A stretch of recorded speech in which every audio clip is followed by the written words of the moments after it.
Welcome to another exciting episode of Musa N Show. Here is what we have today.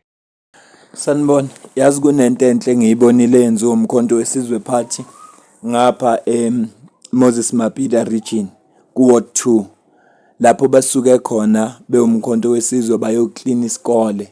Siyazi ukuthi izulu linile, kwenile lapho utshani bukhulile, bafike bakugunda, bacleana, balungisa, benzele ukuthi kufike isikhathi sokuthi kuvule izingane zesikole.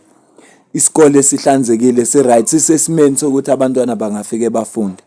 Yinhle kakhulu lento enziwa umkhonto wesizwe. Ngaleso sizathu ke ivideo akuyona yami ingakho ngingayifakanga la. Into engiyenzile ngithatha ama screenshot. Kodwa wena mawufuna ukubuka ivideo ngena ku description. Uzoyithola ilink ezokusa kule video ubabone ngempela bewenza lo msebenzi. Ivideo khona yikho inde kakhulu, it's about 4 minutes.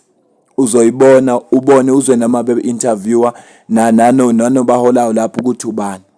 Yinhle kakhulu into enziwa umkhonto futhi kufanele sikujwayele ukuthi abantu mabenza kahle sibancome ukuze noma sesibagxeka bezobona ukuthi cha sibagxeka ngoba kufanele kushuthi abenzanga kahle. Into enziwa umkhonto wesizwe ngiyayincoma. Ngihlezi ngikhala ngalento kakhulukazi makuza kulaba abasiphethe. Ukuthi bayakwazi ukukhomba amaphutha ukuthi niyabona la abenzi kahle lana abanenzela kahle kodwa abenzi bona. Ayikho into enhle nje ukuthi mawubona into yenze wena ilunge, mawubona nje ayilungile abantu bazobona ukuthi nanga umuntu osenzela into ethize, okusho ukuthi makufuneka siyovota asiyovota ngoba sivotela buka nje kusaqala unyaka kuyoze kuvotwe ngonyaka ozayo. Kodwa umkhonto uyasebenza manje ngokuzikhandla ngoba inhloso yawo ngokucabanga kwami ukuthi uzoseva umphakathi. Angeke ufane nalabo abazosihambela masebazi ukuthi sekusondela ama-elections sebezosibribe befuna ukuthi sivote.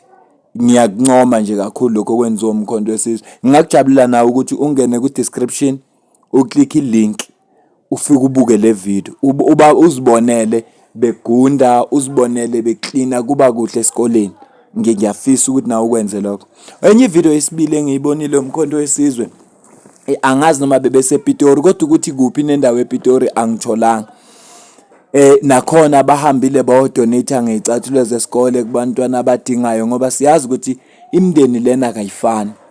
Ngakho ke kukhona abantwana abadingayo nabaswele. Ngikushayela ihlombe lokho kwenziwa umkhonto wesizwe. Buka endaweni ezehlukene, wathule KZN kodwa buka la ePitori ukuthi base Pretoria bahlangene nabo babonisana ukuthi cha asihlanganisela abantwana besikole ukuthi kuvule izikole bafike nabo bebahle befana nezinye izingane ngoba akekho sezobona ukuthi hayi lo uphuma ekhaya eliswele ngoba bonke bazofika benezicathulo ezintsha, impilo iqhubeke iye phambili. Yilokho nje sikufisayo kubantu esuke sibavotele ukuthi abeze nezinguquko, abeze noshintsho. Yilolu shintsho sisuke sifuna ukulibona besebenze nomphakathi ukuze nathi sisenzo kwenza okulungileyo mase kufuneka kuvotwe. Angibakhankaseli kodwa engikushoyo ngincoma okuhle abakwenza noma yiliphi iqembu makukhona okuhle elikwenzile ngizolincoma. Noma yiliphi iqembu noma yiliphi akukhathalekile ukuthi liphi, uma kukhona okuhle elikwenzile sizoyenza ivideo nje sincome ngoba siyayithanda lento ukuthi iqhubeke iye phambili ukuze isizwe sakithi sizothuthuka, ukuze izwe lethu lizothuthuka. Izwe lethu lizothuthuka ukuthi abantu esibabeke ezikhundleni ukuthi abasebenzele umphakathi bawusebenzele umphakathi ngobuqotho nangeqiniso. Ilokho nje angikhankaseli umuntu ke, angisho lutho kodwa ngithi nje lento abayenzayo ngifisa abaqhubeke bayenze. Bayenze ngempela njoba ngibabona bezinikela ukuthi cha bayenza ngokuzimisela, abayenze ngempela.